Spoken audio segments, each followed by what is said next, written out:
व्यक्ति भगवान के दरबार पर जाता भी है और वो मांग करके आ जाता है जिसका मूल्य नहीं। मांगे हम जीवन में कि हमारी साधना में प्रगति आए। इस युग के विश्वामित्र के पास है, इस युग के अवतार के पास हम हैं। हमारी मनोकामनाएं तो आज नहीं कल पूरी हो ही जाएंगी, पर हम भगवान से मांगे कि हम उनके समर्थ सहयोगी बन पाए कि नहीं।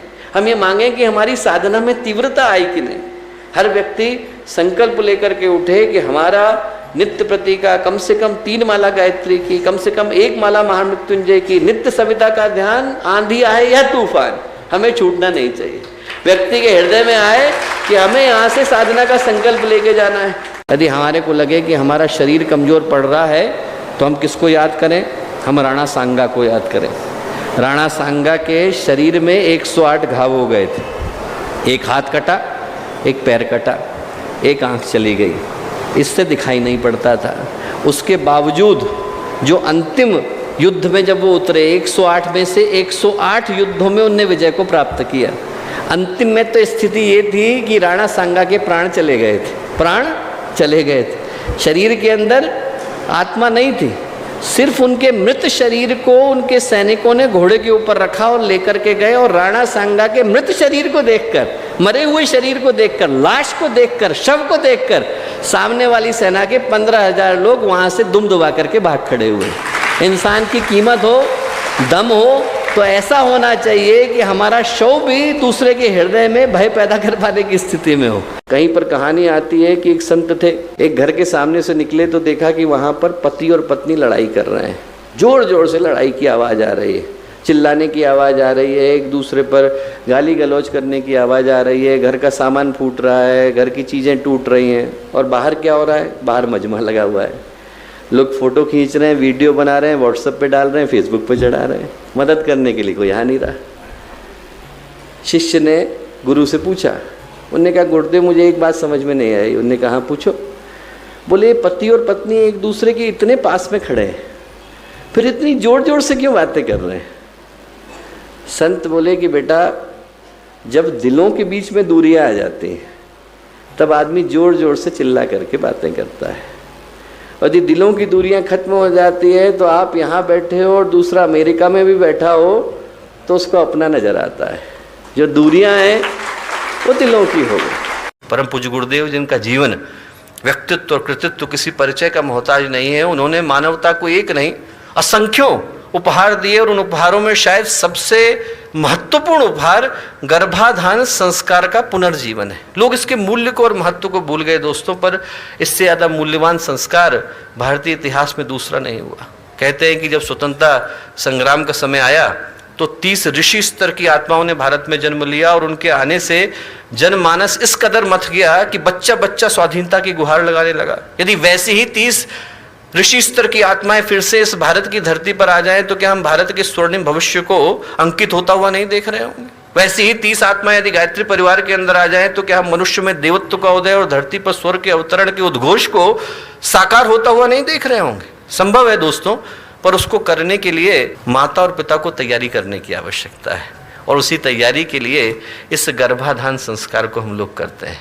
हम लोग जरा सोच करके देखें, ठहरें और अपने आप से पूछ करके देखें कि आज जिस तरह का जीवन इंसान को मिला हुआ है, जो व्यक्ति की सोच है, जो व्यक्ति की भावना है, और जिस तरह के जीवन मूल्यों को लेकर के इंसान जी रहा है, उसमें कौन सा सुख है, उसमें कौन सा सौंदर्य है, उसमें कौन सा आनंद है, और उसमें कौन सी प्रफुल्लता है?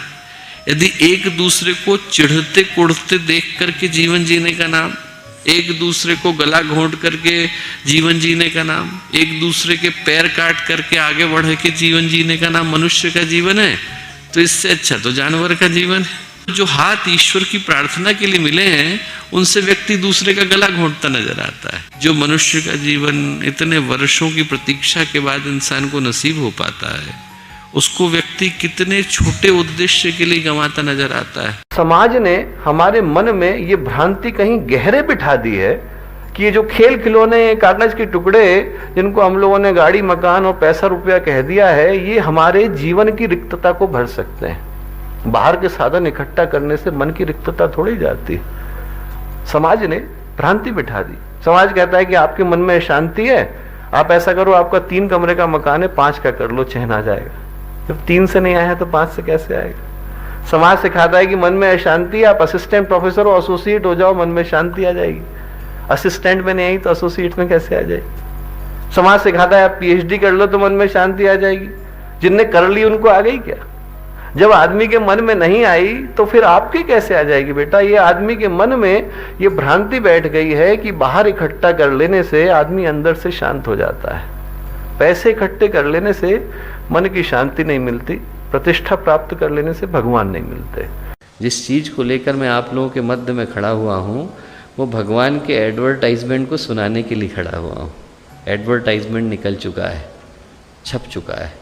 आप लोग ध्यान से देखेंगे तो महसूस कर सकेंगे कि भगवान आवाज़ लगा रहे हैं, हम में से प्रत्येक को आवाज़ लगा रहे हैं और इस आशय के साथ आवाज़ लगा रहे हैं कि इस समय में हमें भगवान का सहयोगी बनकर खड़े होने की आवश्यकता है। क्योंकि ये समय देवी योजना, देवी अभियान, देवीय संकल्प में अपना हाथ लिखा देने का है। गुरुदेव की योजना तो पूरी होकर के ही रहेगी। जो देवी योजना है उसको रोक पाने का साहस देवताओं में नहीं है, उसको रोक पाने का साहस इस संसार की बड़ी बड़ी शक्तियों में नहीं है, तो इंसान की तो औकात ही क्या है? ये गाड़ी तो ऐसी गाड़ी है जो अपने आप डेस्टिनेशन पर पहुंची हुई है। सौभाग्य हमारा है कि इस गाड़ी में चढ़ पाने का, हाथ लगा पाने का, इसमें सामान उठा पाने का, इसमें कहीं बैठ पाने का अवसर मिल रहा है। बड़ौदा के राजा की घटना आती है। शादी करके आ रहे थे, रास्ते में क्या हुआ, तूफान आ गया, जहाज जोर जोर से हचकोले लेने लगा। जहाज का कप्तान भी घबरा गया, बोला कि साहब जिसको जो लेना है वो ले और लेकर के पानी में कूद जाए, जहाज तो डूबने वाला है। पत्नी ने पति को देखा तो देखा वो तो ध्यान लगा करके बैठे। पत्नी को बड़ा आश्चर्य हुआ, बोले जहाज हिचकोले खा रहा है और आप जो है ध्यान लगा करके बैठे। बोले आपको डर नहीं लग रहा? बोले नहीं। क्यों? पति ने तुरंत अपनी तलवार निकाली और पत्नी की गर्दन पर रख दी। बोले आपको मजाक सूझ रहा है? यहाँ पर जो है जहाज हिचकोले खा रहा है, तूफान आया हुआ है, आप ये तलवार मेरी गर्दन पे लगा करके बैठे। बोले क्यों, आपको डर नहीं लग रहा है? पति ने पूछा। बोले डर क्यों लगेगा, आप मेरे पति हैं। तो राजा बोले फिर मुझे डर क्यों लगेगा, वो मेरा पिता है। ये जिसने तूफान लाया है वो तूफान रोकना भी जानता है। जिसके अंदर ये भरोसा आता है उसके जीवन में समस्याएं आती हैं तो समाधान का स्वरूप लेकर के आते हैं।